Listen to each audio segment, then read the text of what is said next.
सभापती महोदय, सन्माननीय सदस्य सतेज पाटील जी, सन्माननीय सदस्य अंबादास दानवे जी, सन्माननीय सदस्य अभिजित वंजारी जी, सन्माननीय सदस्य विक्रम काळे आणि सर्व अन्य सन्माननीय सदस्यांनी या 260 वर चर्चा करताना विशेषतः MPSCच्या विषयावर आपापली मतं आणि प्रश्न उपस्थित केले। सभापती महोदय, खऱ्या अर्थाने महाराष्ट्रातल्या युवकाला स्पर्धा परीक्षेमध्ये यश संपादन करून त्याचं भविष्य घडवण्यासाठी अतिशय शास्त्रोक्त पद्धतीने आणि व्यावसायिक पद्धतीने काम करण्याची भूमिका घेऊन MPSC हे त्या ठिकाणी परीक्षांचं नियोजन करत असते। सभापती महोदय, मी सन्माननीय सर्व सदस्यांनी मांडलेले मुद्दे या ठिकाणी वाचले आणि त्या सगळ्याची गोळाबोरीच केल्यावर ज्या सगळ्या गोष्टींचं एकत्रित उत्तर देणं शक्य आहे ते या ठिकाणी देण्याचा माझा प्रयत्न आहे। सभापती महोदय, आपण हे लक्षात घेतलं पाहिजे की मुळात बदल करण्यासाठी नवीन परीक्षा पद्धती केलेली नाही। जो काही बदल केला आहे तो बदल नसून तो एका रिफॉर्म सुसूत्रीकरणाचा भाग आहे। MPSCच्या विषयात या सदनामध्ये आधी सुद्धा चर्चा झाली, त्यामध्ये सुद्धा सन्माननीय सदस्यांना आपण अवगत केलं होतं की यामध्ये सुसूत्रीकरणाच्या आवश्यकतेनुसार संपूर्णतः विभागांतर्गत अभ्यास गट करून आवश्यक त्या विशेषज्ञांच्या सूचना घेऊन साधारणतः आपण 3 बदल त्या ठिकाणी प्रस्तावित केलेले आहेत आणि बदल नसून रिफॉर्म सुसूत्रीकरण त्यात आपण करतो आहोत। एक, गट क संयुक्त पूर्व परीक्षा ही CBT द्वारे घेण्यात येणार आहे, कॉम्प्युटर बेस्ड टेस्ट द्वारे ती घेण्यात आहे। दुसरं, गट अ, गट ब, गट ब अराजपत्रित आणि गट क संवर्गाच्या पूर्व परीक्षा वर्षातून 2 किंवा अधिक वेळा घेण्यात येणार आहेत, त्या पण CBT द्वारे। पूर्वी एकदाच संधी होती, आता ती 2 किंवा 3 वेळा त्याला पूर्व परीक्षा देण्याची मुभा त्या विद्यार्थ्याला त्या ठिकाणी मिळणार आहे। आणि तिसरं, महाराष्ट्र नागरी सेवा गट अ ब मुख्य परीक्षासाठी 2027 पासून वैकल्पिक विषय वगळण्यात आले आहेत। सभापती महोदय, हे 3 बदल किंवा सुसूत्रीकरणाच्या साठी केले याचं कारण अतिशय स्पष्ट आहे की आपण पूर्वी OMR ऑप्टिकल मार्क रिकग्निशन, ज्याला आपण गोल करणं किंवा बबल करणं या पद्धतीने आपण परीक्षा घ्यायचो, त्याऐवजी आता कॉम्प्युटर बेस्ड टेस्ट CBT घेण्याचा निर्णय केला आणि तो गट अ, गट ब, गट ब अराजपत्रित आणि गट क या संवर्गाच्या पदभरतीसाठी आयोगातर्फे करण्यात येणार आहे। त्याचं कारण काय सभापतीमध्ये? त्याचं कारण स्पष्ट आहे। पूर्वी MPSC कडे वर्ग केलेल्या पदांच्या परीक्षेची संख्या आणि आता आपण नव्याने जो निर्णय 5 मे 2026 ला राज्य शासनाचा केला, त्यामध्ये आता आपण पूर्वीपेक्षा जास्त पदांच्या परीक्षांची परीक्षा ही आता MPSC कडे वर्ग केली। आणि उदाहरणादाखल सांगायचं झालं तर पूर्वी 6 ते 7 हजार पदांची भरती MPSCच्या माध्यमातून व्हायची, आताच्या अपेक्षित आहे ते प्रतिवर्षी अंदाजे ती 50 ते 60 हजार पदांची भरती होईल। इतकी मोठी कामाची व्याप्ती MPSCची त्या ठिकाणी वाढली आहे। आणि ते एक महत्त्वाचं कारण आहे अन्य कारणांबरोबर की आपण OMR वरून CBT वर गेलो, याचं कारण पहिल्यांदा ते आहे। दुसरं, आपल्याला माहिती आहे की ऑफलाईन परीक्षांसाठी जिल्हा केंद्रावर शाळा आणि महाविद्यालय याच्यावर आपल्याला अवलंबून राहावं लागतं आणि मग त्यामध्ये आपल्याला माहिती आहे केंद्र सरकारच्या परीक्षा असतात, विद्यार्थ्यांच्या परीक्षा असतात, विविध बँकांच्या परीक्षा असतात, विविध त्या ठिकाणी असलेल्या प्राधिकरणाच्या परीक्षा असतात। या सगळ्यावर आपल्याला शनिवारी किंवा रविवारी जिल्हा स्तरावर शाळा महाविद्यालय मिळण्यासाठी अशीच अडचण आणि अवघड परिस्थिती होते। त्यात आता जर आपण 7,000 वरून 50-60 हजार पदांच्या परीक्षा घेण्याच्या भूमिका जर केल्या तर दुसरं कारण समोर येतं की आपल्याला शाळा महाविद्यालय दर शनिवार रविवारी मिळणं यामध्ये सुद्धा थोडी अडचण निर्माण होऊ शकते, हे दुसरं कारण आहे। तिसरं, या सगळ्या पदभरती विहित कालमर्यादेत करणं आवश्यक आहे। आपली कल्पना अशी आहे की त्या विद्यार्थ्याला त्या वयात जे पद निर्मालं त्या वर्षीच जर त्याला जर परीक्षा पास करून त्याला त्या ठिकाणी जॉईन होता आलं तर आपला प्रयत्न तो आहे। नाहीतर मग शाळा महाविद्यालयांची अपेक्षा, ते मिळण्याची आवश्यकता, वाढलेल्या पदांची संख्या, त्याच्यावर अर्ज करणाऱ्या विद्यार्थ्यांची संख्या, या सगळ्यामध्ये या परीक्षांचा कालावधी दिरंगाई होऊ शकतो आणि त्यामुळे ताबडतोब म्हणजे ताबडतोबपेक्षा तातडीने यांच्या गतीने आपल्याला भरती प्रक्रियेस विलंब न होता करण्याची आवश्यकता आणि म्हणून हा त्या ठिकाणी असलेल्या सुसूत्रीकरणाचा मार्ग आपण त्या ठिकाणी घेतला आहे. महाराष्ट्र लोकसेवा आयोगाच्या संवर्गाची भरती शक्यतो त्याच वर्षात पूर्ण करण्याचे उद्दिष्ट आहे. मला वाटतं सभागृहाला या गोष्टीला सांगायला आम्हाला आनंद होतो की आपला प्रयत्न आहे त्या विद्यार्थ्याला त्याच वर्षी परीक्षा देऊन त्याच वर्षी जॉईंट होता आलं पाहिजे. तर रिक्त पदं पडून राहिली, परीक्षातला विद्यार्थी वाट बघत राहिला, त्याच्यात अडचणी निर्माण झाल्या, या सगळ्या परिस्थितीला आपल्याला टाळता येईल आणि म्हणून तो प्रयत्न यात आहे या परीक्षातल्या सुसूत्रीकरणाच्या बाबतीत. अगदीच आताचं उदाहरण द्यायचं झालं तर 25 जून 2026ला आयोगामार्फत गट क सेवा संयुक्त पूर्व परीक्षा प्रसिद्ध झाली.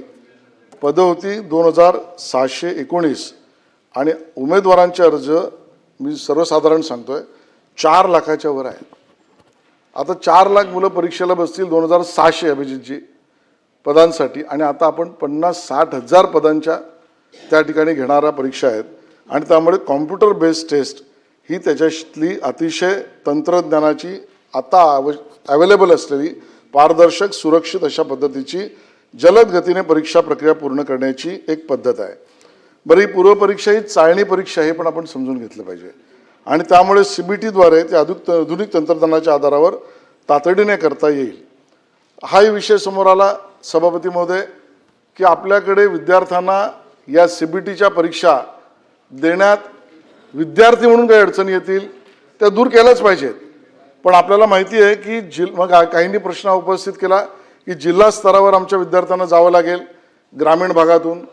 पण सभापती महोदय आजही CET, CAT, JEE इथला आपला देशभरातला आणि देशातील आपल्या राज्यातला ग्रामीण भागातला विद्यार्थीसुद्धा जिल्हा स्तरावर जिल्हा केंद्रावर येऊन CBTद्वारेच परीक्षा देतो. त्यामुळे या परीक्षा नव्याने काहीतरी त्याला अडचण निर्माण करणारा नसून ज्याची पद्धती आधीच सुरू आहे राज्यामध्ये या पद्धतीनेच होतं आहे. त्यामुळे त्यातही काही नव्याने करून आपल्याला अडचण निर्माण करण्याची भूमिका नाही.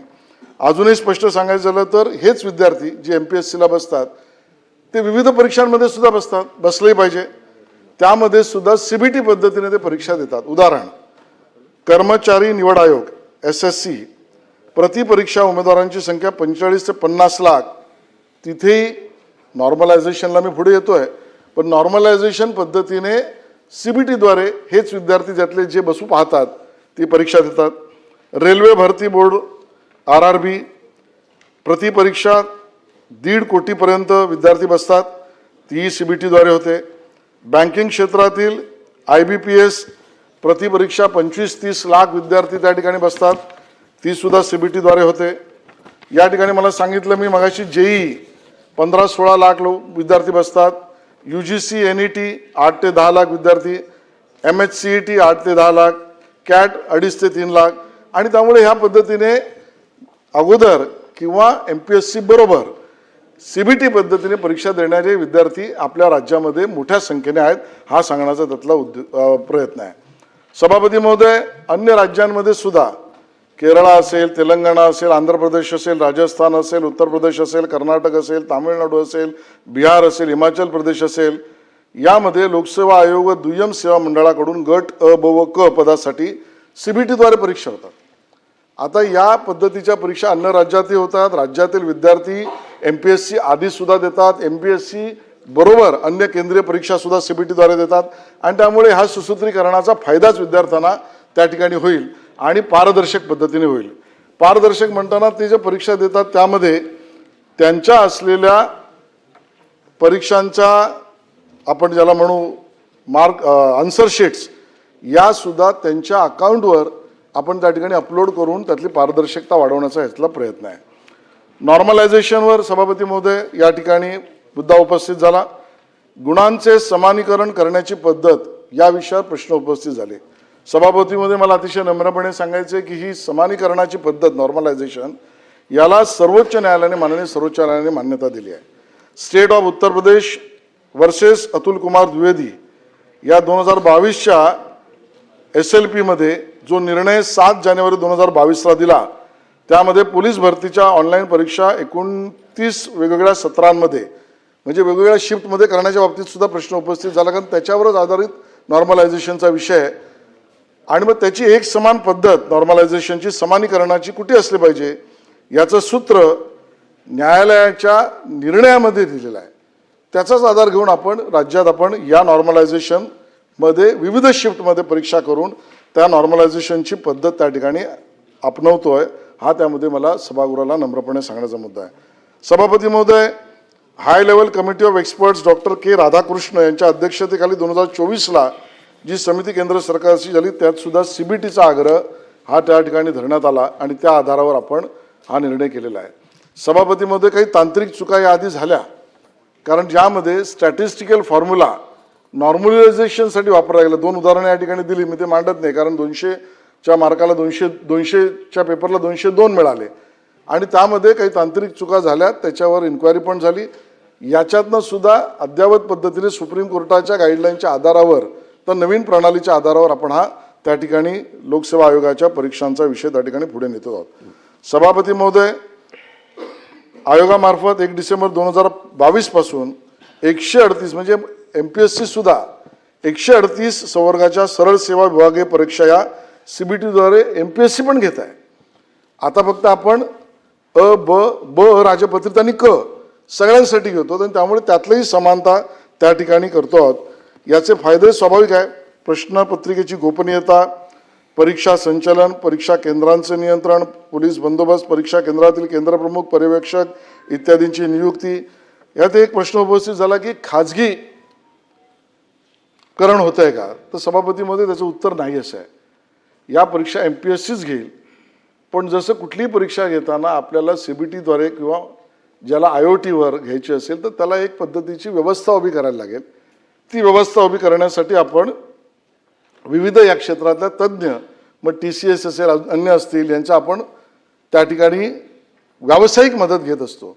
आजपर्यंत ज्या 138 ज्या वेगवेगळ्या सरळ सेवांच्या परीक्षा MPSCने घेतल्या त्यात सर्वसाधारणतः टक्केवारीत या परीक्षेमध्ये विद्यार्थ्यांना न्यायिक भूमिकाच आपण त्या ठिकाणी घेतली आणि यावेळेला आपण हा निर्णय केला की परीक्षा केंद्रांची सुद्धा समानता आणि सुरक्षितता आणि त्या ठिकाणी असलेल्या सेवा सुविधा याचं ऑडिट हे CDACच्या माध्यमातून करून घ्यायचं आणि त्या माध्यमातून करून घेतल्यानंतर त्यामधल्या सुद्धा ज्या अडीअडचणी असतील त्या दूर करण्याची भूमिका आपण त्या ठिकाणी घेतो. आणि मी मगाशी सांगितलं की रिस्पॉन्स शीट, उत्तरपत्रिकेची रिस्पॉन्स शीट हे प्रत्येक विद्यार्थ्याच्या प्रोफाईलमध्ये त्या ठिकाणी टाकण्याची भूमिका आणि निर्णय आपण त्या ठिकाणी घेतलेला आहे.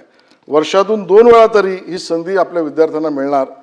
नाहीतर कल्पना करा सभापती महोदय, एका विद्यार्थ्याला एक परीक्षा दिली, त्यात त्याला यशाने हुलकावणी दिली, तर त्याला परत पुढच्या वर्षी आणि ती ऑफलाईन करताना मिळणाऱ्या शाळा, महाविद्यालयीन केंद्र, जिल्हा केंद्र, अन्य अपारदर्शक व्यवस्था, त्याचे पूर्वानुभव बघून त्या वर्षीची परीक्षा 3 वर्षात गेली, त्यानंतरचा दुसरा अटेम्प्ट त्याला मिळाला, तर प्रत्यक्ष व्यावहारिकरित्या त्या विद्यार्थ्याला 3, 4, 5 वर्षांनी दुसरा अटेम्प्ट मिळतो.